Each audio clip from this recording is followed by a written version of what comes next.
Programme رابطہ آپ کا میزبان آصف محمود خان حاضر خدمت ہے۔ سامعین، جیسا کہ آپ کو معلوم ہے کہ مختلف محکموں کے سربراہان سے آپ کی ملاقات کراتے رہتے ہیں، آج جو ہمارے ساتھ مہمان شخصیات ہیں وہ ہیں سردار فتح خان سلیمان خیل، جو پرنسپل ہیں یونیورسٹی وینسم کالج ڈیرہ اسماعیل خان۔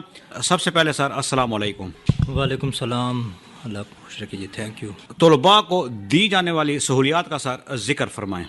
جہاں تک وینسم کالج کا تعلق ہے، آپ کو بھی پتہ ہے، بہرحال سارے کے پی کے کو پتہ ہے کہ وینسم کالج کے پی کے کا ایک تاریخی ادارہ ہے، اور اس ادارے نے بہت سے ڈاکٹرز، انجینئرز اور بڑے بیوروکریٹ اور اچھے افیسر پیدا کیے ہیں۔ تو یہ ساری چیزیں یونیورسٹی وینسم کالج میں سہولیات ہی کی بنیاد پہ یہ چیزیں جو ہیں مرز وجود میں آئی ہیں۔ الحمدللہ یونیورسٹی وینسم کالج نے طلباء کو ہر قسم کی فیسلٹی دی ہے، وہ چاہے وہ صاف پانی کی صورت میں ہو، وہ چاہے بجلی کی صورت میں ہو۔ اگر بجلی کی لوڈ شیڈنگ ہو تو ہم نے یہاں 25 لاکھ سے ایک جنریٹر انسٹال کیا ہوا ہے، جو 24 گھنٹے بچوں کو بجلی کی کوئی تکلیف نہیں ہوتی۔ اس کے علاوہ یونیورسٹی وینسم کالج میں مختلف قسم کے گیمز کے لیے بڑے بڑے ہمارے پاس پلے گراؤنڈ ہیں۔ کرکٹ کا علیحدہ پلے گراؤنڈ ہے، اور فٹ بال کا علیحدہ ہے، ہاکی کا علیحدہ ہے، اور ٹینس کے لیے بھی علیحدہ ہم نے سسٹم بنایا ہوا ہے۔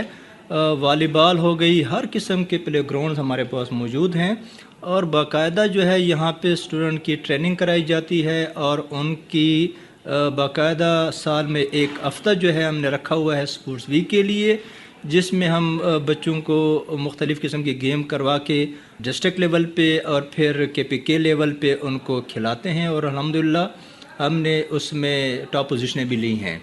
اس کے علاوہ نہ صرف یہ پلے گراؤنڈز ہیں، بلکہ یونیورسٹی وینسم کالج میں طلباء کے لیے ہاسٹل بھی اسٹیبلش ہیں۔ 2 ہاسٹل ہیں ہمارے پاس، جس میں صوبہ بلوچستان، وزیرستان اور یہاں مضافات کے لوگ جو ہیں ہمارے پاس ہاسٹل میں رہتے ہیں۔ ان کو ہاسٹل میں ہم نے ہر قسم کی فیسلٹی دی ہوئی ہے۔ ان کے لیے میس کا بہترین انتظام ہے، صاف پانی کا بہترین انتظام ہے، 24 گھنٹے ان کو بجلی ہم نے دی ہوئی ہے۔ اسٹوڈنٹ کے لیے ہم نے باقاعدہ اسٹڈی آورز جو ہیں وہ متعین کیے ہیں۔ صرف ہفتے میں ایک رات جو ہے 2-3 گھنٹے ان کو ہم فری نائٹ کہتے ہیں، اس کے حوالے سے ان کو فری نائٹ ہم نے دیا ہوا ہے۔ 3-4 گھنٹے میں بچے جو ہیں وہ آپس میں گپ بھی لگاتے ہیں، صحبت کا پروگرام بھی کرتے ہیں۔ اگر کوئی ان کا پیرنٹس میں سے کوئی آتا ہے، ان سے ملاقات ہم کراتے ہیں۔ یونیورسٹی وینسم کالج میں ہاسٹل کی سہولیات طلباء کے لیے ختم کر دی گئی تھی، سر اس کی کیا وجہ تھی؟ جی، کچھ ناگزیر وجوہات کی بنیاد پہ ہاسٹل کو بند کر دیا گیا تھا۔ شاید یونیورسٹی انتظامیہ کا یہ خیال تھا کہ ہم ہاسٹل کو بند کر کے وہاں پہ گرلز سیکشن جو ہے وہ شفٹ کریں گے، تو اس سے یونیورسٹی وینسم کالج جو ہے وہ ترقی کرے گا، لیکن اس کا نیگیٹو اثر ہوا۔ ہاسٹل ختم ہونے سے وینسم کالج بری طرح متاثر ہوا اور بڑی بحران کا شکار ہوا، یہاں سے کافی اسٹوڈنٹ چلے گئے۔ لیکن الحمدللہ آتے ہی مجھے یہ چارج جو ہی ملا تو میں نے سب سے پہلے عوام کے ڈیمانڈ پہ، طلباء کے ڈیمانڈ پہ اور یہاں کی ٹیچنگ کمیونٹی کی ڈیمانڈ پہ ہاسٹل کی نوٹیفیکیشن وائس چانسلر صاحب سے کروا لی ہے۔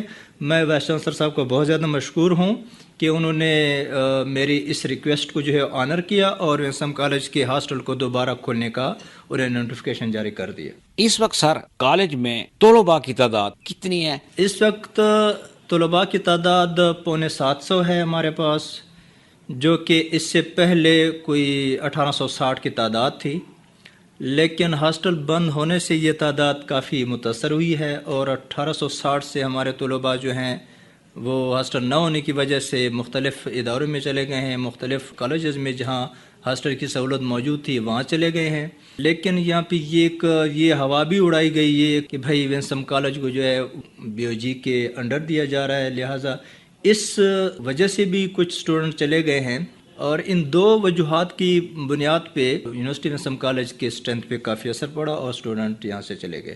لیکن انشاءاللہ ہماری کوشش ہے کہ ہاسٹل کھلنے کے بعد وہی اسٹوڈنٹ جو یہاں سے چلے گئے تھے وہ واپس آ رہے ہیں، اور انشاءاللہ آئیں گے بھی، اور ہم بھی ان کو لے کے آئیں گے۔ فیسوں میں اضافہ ہوتا ہے، کیا یہ وجہ تو نہیں ہے کہ اسٹوڈنٹ کالج چھوڑ کر دوسرے کالجوں میں چلے گئے ہیں؟ نہیں، فیسوں کا مسئلہ نہیں ہے، وہ اس لیے کہ ہمارے ونسم کالج کی جو فیس ہے وہ باقی جتنے بھی پرائیویٹ ادارے ہیں ان سب سے کم ہے، لیکن ایک وجہ تھی کہ یہاں پہ فیس جو ہے وہ انسٹالمنٹ میں ادا کی جاتی تھی. اسٹوڈنٹ ہر 6 مہینے میں اپنی فیس ادا کرتے تھے، یعنی سال 2 بار 6 مہینے کی فیس ایک بار ادا کرتے تھے، پھر اگلے 6 مہینوں کی فیس پھر دوسری انسٹالمنٹ میں ادا کرتے تھے. لیکن وہ سب کا وائس چانسلر صاحب نے اس سہولت کو جو ہے وہ ریلیکس کیا اور منتھلی سسٹم کر دیا ہے. اب منتھلی سسٹم سے یہ فائدہ ہوا ہے کہ ایک تو والدین کے جیبوں پہ بوجھ نہیں پڑا اور اسٹوڈنٹ آرام سے وہ فیس ادا بھی کر رہے ہیں اور ان کے لیے آسانی بھی ہے. لیکن یہ بالکل غلط ہے کہ ونسم کالج کی جو فیس ہے وہ بنسبت دوسرے اداروں کے زیادہ نہیں ہے بلکہ کم ہے. میں اپنے وائس چانسلر پروفیسر ڈاکٹر شکیب اللہ صاحب کا بہت مشکور ہوں کہ انہوں نے اکیڈمک کونسل میں یہ ایجنڈا پوائنٹ میں نے رکھوایا تھا، یہ ایجنڈا آئٹم کہ ونسم کالج کی دوسری شاخیں جو ہیں وہ اس کی ہمیں منظوری دی جائیں تاکہ لوگوں کو ہم کوالٹی ایجوکیشن ان کے گھروں اور ان کے دہلیز پہ پہنچائیں. اس ریکویسٹ کو آنر کرتے ہوئے وائس چانسلر پروفیسر ڈاکٹر شکیب اللہ صاحب نے ہمیں 3 اور برانچیں کھولنے کی اجازت دی ہے کہ ہم ایک برانچ ٹانک میں کھولیں گے، ایک پاڑپور میں، ایک درازندے میں اور ایک پرو میں. انشاءاللہ یہ 3-4 برانچز جو ہیں وہ انڈر کنسنٹریشن ہیں اور اس پہ جلد کام شروع کر دیا جائے گا انشاءاللہ. سر، ہاسٹل کھولنے کا نوٹیفیکیشن بھی ہو چکا ہے، کب تک ممکن ہے ہاسٹل میں آ کر طلباء رہائش پذیر ہوں گے؟ جی، ہمارے جو اپنے طلباء ہیں جو مختلف پرائیویٹ ہاسٹلوں میں یا مختلف ہوٹلوں میں رہتے ہیں، وہ طلباء تو انشاءاللہ نیکسٹ ویک سے آنا شروع ہو جائیں گی، کیونکہ ہم ساری شفٹنگ کر کے اس گرلس سیکشن کو پرانے گرلس سیکشن میں شفٹ کر دیں گے اور ہاسٹل جو ہے وہ کھول دیں گے. نیکسٹ ویک سے ہمارے جو اسٹوڈنٹ ہیں جو مختلف ہاسٹلز میں یا مختلف الماڑیوں میں رہتے ہیں وہ انشاءاللہ شفٹ ہو جائیں گے، آ جائیں گے. باقی جو یہاں سے چلیں گے وہ اسٹوڈنٹ جو ہے وہ آہستہ آہستہ مائگریشن کر رہے ہیں اور آ رہے ہیں. 2018 سے 2020 تک اس کالج کی پوزیشن بہت اچھی تھی. طلباء کی تعداد، مالی بحران اور تعلیمی پوزیشن کے بارے میں سر بتائیے. 2018 سے 2020 تک جی میں پرنسپل رہا ہوں. یہاں پہ آتے ہی جب میں نے دیکھا بایو ڈیٹا لیا تو تعداد ہماری کوئی 1200 اسٹوڈنٹ کی تھی. ان 1200 اسٹوڈنٹ کے ساتھ ساتھ ونسم کالج کوئی 6 کروڑ مالی خسارے میں تھا اور یہ یونیورسٹی پہ ایک بوجھ بنا ہوا تھا. مجھے یہ ٹاسک دیا گیا تھا کہ بھئی اس ادارے کو خسارے سے بھی نکالنا ہے اور اس کو ایک اچھا ادارہ بھی بنانا ہے. الحمدللہ اس چیلنج کو ہم نے قبول کیا اور اس کو بخوبی نبھایا. وہ 1200 تعداد کو اٹھا کے ہم 1860 پہ لے گئے، جس سے 6 کروڑ روپیہ خسارہ تو دور کی بات، ہم نے 84 لاکھ روپیہ یونیورسٹی کو پروفٹ بھی دیا. ہم نے بورڈ میں بھی پوزیشنیں لیں اور ہم نے میڈیکل اور انجینئرنگ دونوں میں سارے KPK کو ایٹا میں ٹاپ کیا. کیا ہوا ہے کہ آپ پھر کالج مالی بحران کا شکار ہے، طلباء کی تعداد کم ہو گئی ہے، اس کی ذمہ دار کون ہے؟ اس حوالے سر آپ کیا کہیں گے؟ اس کے لیے ہم نے اپنے اسٹاف کی میٹنگ کرائی ہے، اس سے ہم نے ہانسٹ سجیشن لیے ہیں اور خود بھی ایک پلاننگ ہے ہمارے ذہن میں. اس پلاننگ کے تھرو انشاءاللہ یہ ساری کمیاں ہم پوری کریں گے. پہلی پلاننگ، پہلا منصوبہ ہمارا ونسم کالج کے ہاسٹل کو کھولنا تھا جو الحمدللہ کھل گیا ہے، اس سے بھی ہماری تعداد بڑھے گی. اس کے علاوہ انشاءاللہ ہم اپنے کلاسز میں بذات خود جو ہے جا کے مانیٹر کر رہا ہوں اور میں نے ایک ٹاسک فورس بنایا ہوا ہے، وہ بھی مانیٹر کر رہے ہیں. اسٹوڈنٹ کی تعداد بڑھانے کے ساتھ ساتھ ہم بورڈ میں پوزیشن لینے کی قابل بھی انشاءاللہ ہو جائیں گے. ہمارے پاس کچھ ایسے بچے ہیں جنہوں نے 500 سے اپ نمبر لیے ہیں. امید ہے کہ وہ اس بار بورڈ میں پوزیشن لیں گے اور بورڈ میں پوزیشن لینے کے بعد انشاءاللہ لوگ خود بخود آئیں گے. لوگوں کا اس ادارے پہ پہلے بھی اعتماد تھا، اب بھی اعتماد بڑھے گا انشاءاللہ. جب پیرنٹس کا اعتماد بڑھے گا تو لوگ خود بخود آئیں گے اور تعداد بڑھے گی انشاءاللہ. سر، نقل کے رجحان کو ختم کرنے کے لیے کیا اقدامات کیے جا رہے ہیں؟ یہ تو ہر ادارے کے سربراہ پہ جی انحصار کرتا ہے. سربراہ کو چاہیے کہ وہ اپنے اسکول، اپنے کالج میں طلباء کو اچھی طرح ان کی کلاسز کو مانیٹر کرے، ان میں ویکلی ٹیسٹ کے ساتھ منتھلی ٹیسٹ جو ہے وہ منعقد کرے. طلباء کے ذہن میں یہ چیز بٹھا دی جائے کہ جی نقل سے جو ہے وہ خرابیاں پیدا ہوتی ہیں، آگے بڑھنے کے چانسز کم ہو جاتے ہیں، کمپٹیٹیو ایگزامز میں بندہ کوالیفائی نہیں کر سکتا. بہتر یہ ہے کہ ان کو ایسا طریقہ کار دے اسٹوڈنٹ کو کہ وہ خود بخود جو ہے نقل کرنے سے منع ہو جائیں اور نقل کو ایک کرپشن اور اس کے زمرے میں قرار دیں تاکہ بچے نقل نہ کر سکیں. اور جب بچوں کو کلاس میں اچھی طرح تعلیم دی جائے گی، اچھی طرح ان کو پڑھایا جائے گا، ان کو ہر چیز سمجھا دی جائے گی، تو یقیناً یہ چیز خود بخود ختم ہو جائے گی.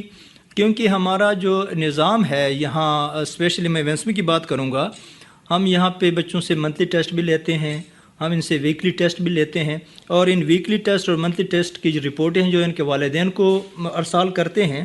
اور ہمارا یہاں پہ حال میں ایک پری بورڈ ایگزام ہوتا ہے. بورڈ کے ایگزام سے پہلے ہم ایک ایگزام کراتے ہیں. اس ایگزام میں ہم اتنی سختی کرتے ہیں کہ اسٹوڈنٹ کے ذہن سے یہ چیز نکل جاتی ہے کہ ہم نے امتحان میں نقل لگانی بھی ہے. تو اس وجہ سے ہمارے وینسم میں یہ رجحان ہی نہیں ہے نقل. بچے پوچھتے بھی نہیں ہیں، نہ سمجھتے ہیں کہ نقل کیا ہے، ان کو نقل کا پتہ ہی نہیں ہے. تو انشاءاللہ جب دوسرے ادارے ایسے کریں گے تو یہ نقل کا جو رجحان ہے یہ ختم ہو جائے گا. سر، میل اسٹوڈنٹ کے ساتھ ساتھ کیا فیمیل اسٹوڈنٹ کی کلاسز بھی شروع ہیں؟ ہم نے تو یہاں پہ شروع کر دیا ہے. وینسم کالج میں ہمارا گرلز سیکشن بھی چل رہا ہے الحمدللہ. اور اب یونیورسٹی نے جو پلاننگ کی ہے بڑی بہترین پلاننگ کی ہے. یہاں پہ اے ڈی ایس کا ایک پروگرام انہوں نے شروع کیا ہے جو ابھی فروری میں انشاءاللہ کلاسز فنکشن ہو جائیں گی. ہمارے یہاں 2 بجے کے بعد وینسم کالج میں مختلف کورسز جو ہیں وہ پڑھائے جائیں گے، جس میں میل اور فیمیل کے لیے ہم نے باقاعدہ انتظام کیا ہوا ہے، اور انشاءاللہ وہ جلد کام شروع کر دے گا. طلباء اور طلبات کو میرا یہ پیغام ہے کہ آج کل جو ہے وہ بڑا مقابلے کا وقت ہے. لوگ محنت سے آگے نکلتے ہیں اور محنت ہی کے بل بوتے پہ بندہ اپنا ٹارگٹ حاصل کر سکتا ہے. طلباء کو چاہیے کہ وہ محنت کریں، محنت کے ساتھ ساتھ اپنے اساتذہ سے، اپنے والدین سے اور اپنے اسکول کالجز سے اور اپنے کلاس روم سے محبت رکھیں. محبت اور اخلاص سے وہ پڑھیں گے تو انشاءاللہ وہ زندگی میں کامیاب ہوں گے. سامعین، آج پروگرام رابطہ میں ہمارے ساتھ جو مہمان شخصیت تھے سردار فتح خان سلیمان خیل، جو پرنسپل ہیں یونیورسٹی وینسم کالج ڈیرہ اسماعیل خان. آپ کا بہت بہت شکریہ. مہربانی جناب، شکریہ.